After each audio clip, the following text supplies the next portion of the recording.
The slap echoed across Dust Creek like a gunshot, sharp enough to stop Cole McKenzie in his tracks. The desert sun burned through the dusty window of Blackwood's general store, and Cole saw it happen clear as day. A man's hand struck a young woman across the face with the same ease a rancher swatted a fly. Her head jerked to the side, but she did not cry. She simply straightened her shoulders, held her chin high, and met cruelty with a silence that carried more dignity than most men ever earned. Cole's weathered fingers slid toward the handle of his Colt .45 before he even realized he was moving. 5 years of hunting dangerous men had taught him to mind his own business, but something about the girl's calm strength felt familiar in a way that twisted painfully in his chest. It reminded him of someone he had already failed, someone he could never save now. Their eyes met through the glass. Her dark gaze held pride, pain, and 3 long years of suffering buried deep beneath quiet courage. In that single moment, Cole understood that walking away was no longer an option. Whether he wanted it or not, his trail had just crossed hers, and nothing would ever be the same. Cole McKenzie had not believed in second chances for a long time. At 42, his face carried the map of every hard mile since that terrible September night in Tombstone. 1 dead rustler, 1 long ride home, 1 house burned to the ground, Sarah and little Emma gone before he could even pull them from the ashes. Now he drifted from town to town, earning a living with fast hands and a reputation built on broken justice. Folks called him Fast Draw McKenzie, a name that opened doors in the day and closed hearts at night. He had come to Dust Creek chasing a $200 bounty on a rustler named Joaquin Morales. But the sound of that slap pushed every thought of bounty hunting from his mind. Inside the store, Ka Whispering Wind crouched on the floor, picking up shards from a broken whiskey bottle. She moved the way someone moves when they have learned that even a small mistake can cost them blood. At 19, she carried her Apache heritage with quiet honor, though her years under Silas Blackwood had carved tired shadows beneath her eyes. Her lip was bleeding. Her hands trembled. Her spirit did not.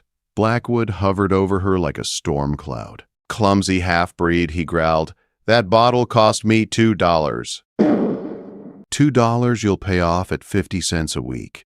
Ka did not answer. She reached for another piece of glass, the turquoise necklace at her throat catching the sun.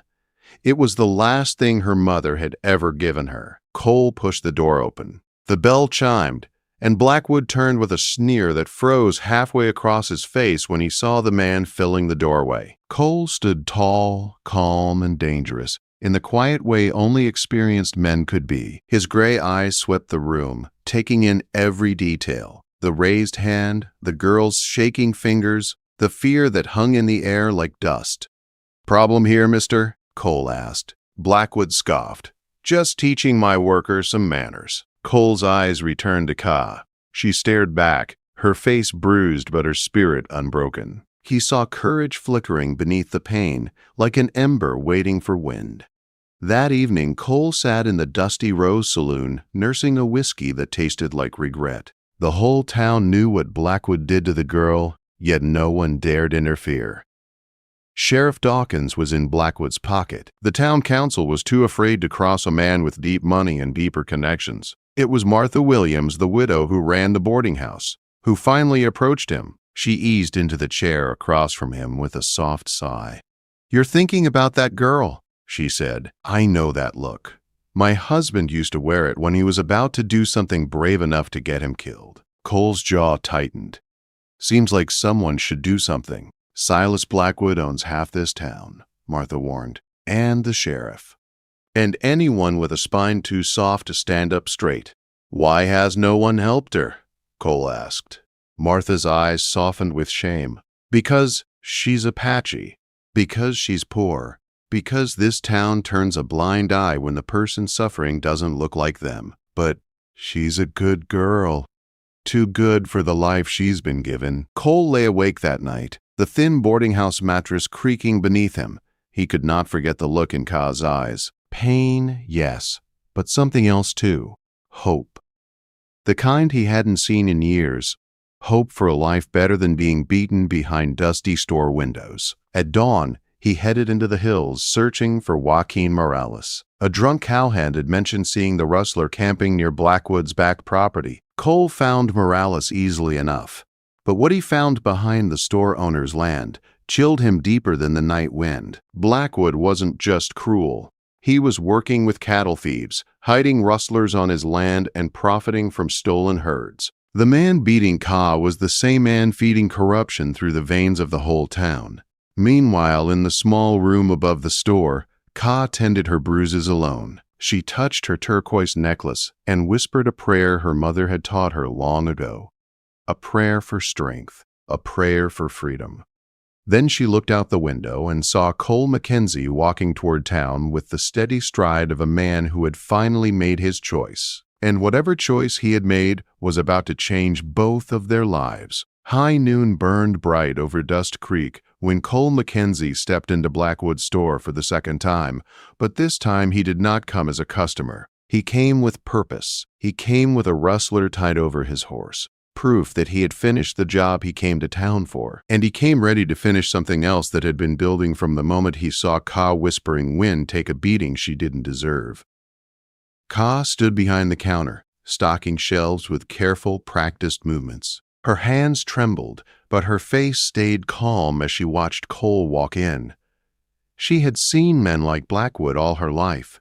She had never seen a man like Cole. Cole nodded once, then looked at Blackwood. "I hear you've got a worker who owes you a debt," he said, his voice steady and cold. "What's it to you?" Blackwood snapped. "I'm buying her contract.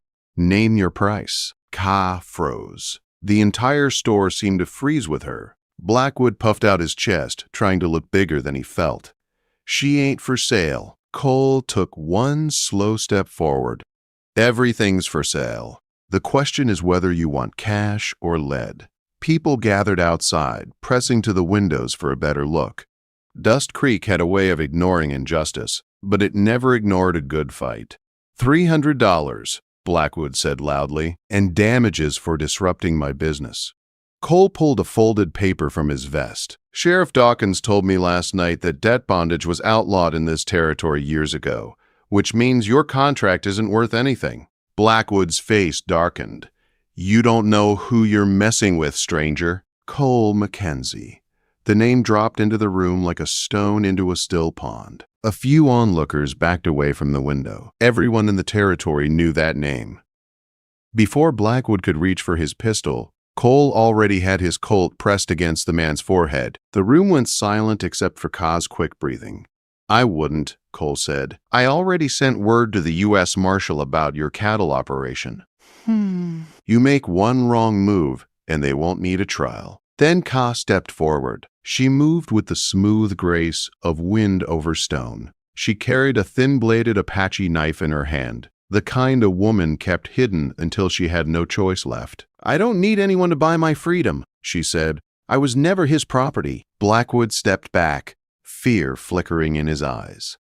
"This ends now," Cole said. "The girl walks free and gets her wages for the last 3 years." 2 hours later, Dust Creek watched something it had never seen before. Ka Whispering Wind riding out of town on a gentle mare, and Silas Blackwood standing on his porch with anger boiling in his face while the sheriff pretended this was justice he had intended all along.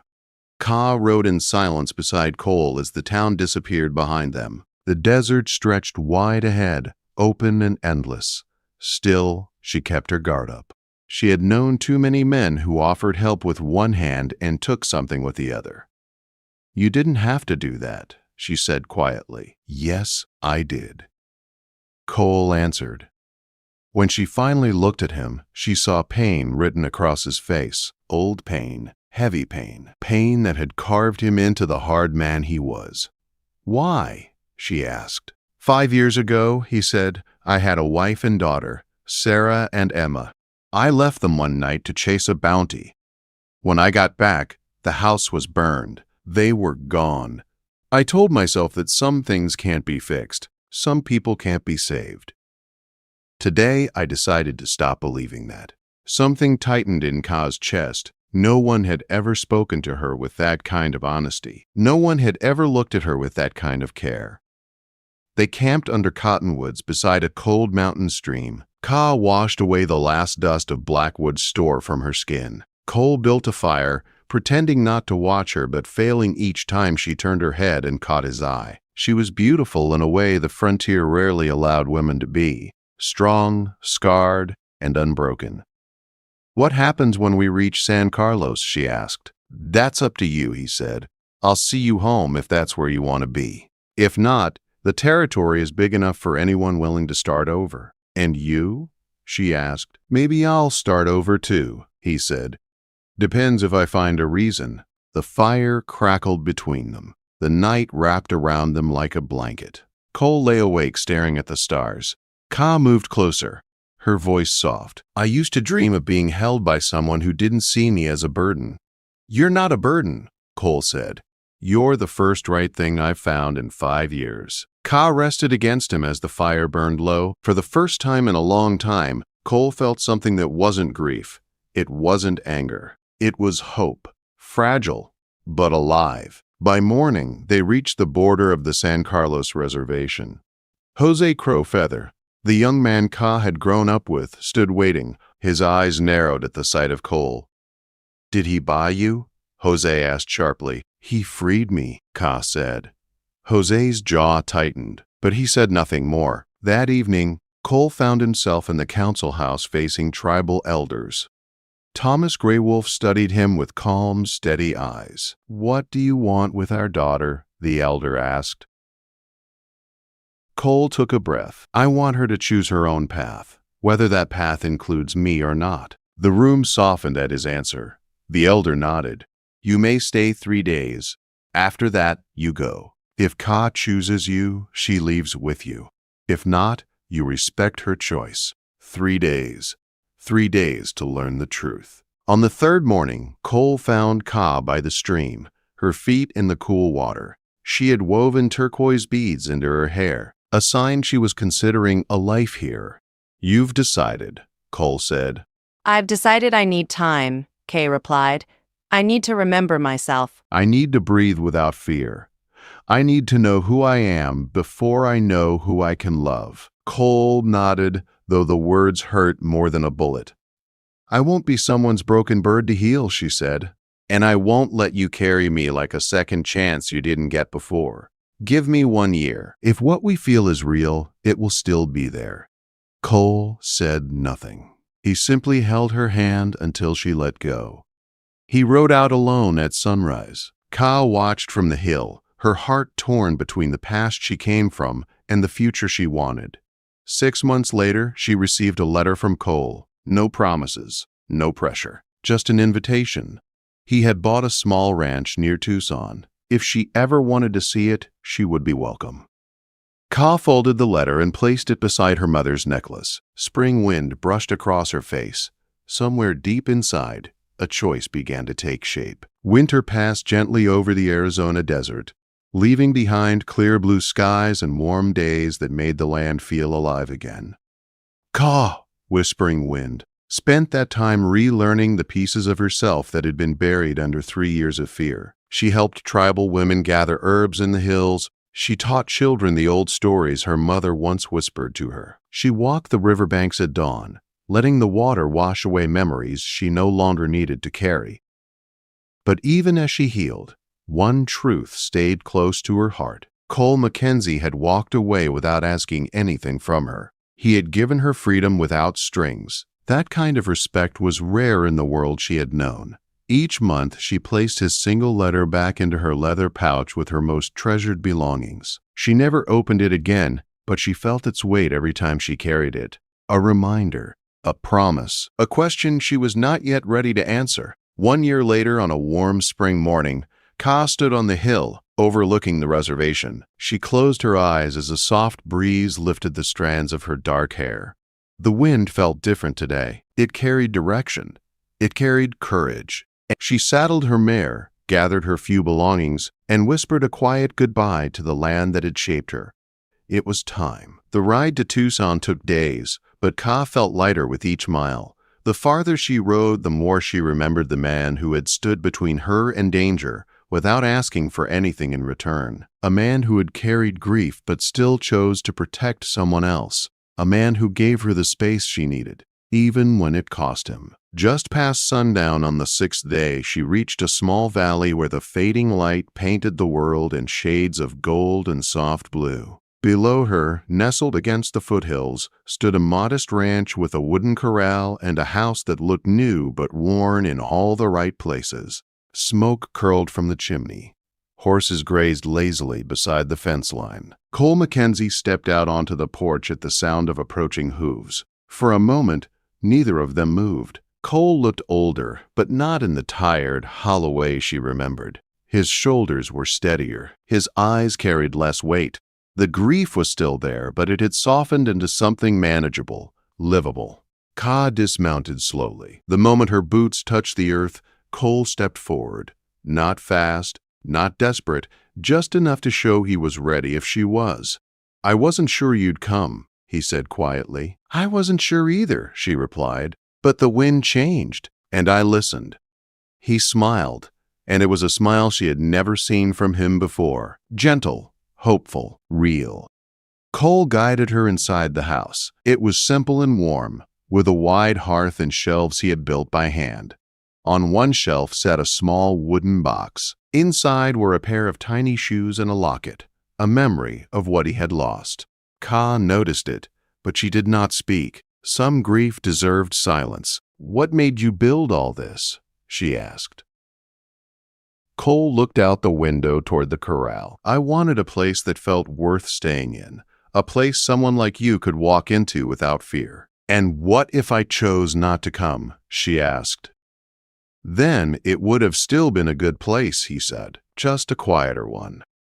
Ka felt the truth of his words settle softly inside her. This wasn't a man waiting to be saved by love. This was a man offering a life built from patience, not desperation. That evening they walked through the field behind the house, the sky glowing with the last light of day. A warm breeze carried the scent of sage and fresh earth. Cole walked beside her, close enough to feel, far enough to respect. "You changed my life," Ka said, "but I didn't come here because I felt I owed you anything. I came because I finally knew what I wanted." "And what is that?" Cole asked, his voice steady. "A life that I choose," she said. "A life with someone who sees me as equal. Someone who stands beside me, not in front of me or behind me." Cole's breath caught. You don't need to say anything," she whispered. "I didn't come for words. I came to see if the man I remembered was still here." He reached for her hand, slow and careful. She let him take it. In that moment, the past loosened its grip on both of them. They returned to the porch as stars began to appear. Cole lit a lantern, its warm glow casting soft light across Ka's face. She looked peaceful, strong, whole, a woman fully in control of her story. "Are you staying?" he asked.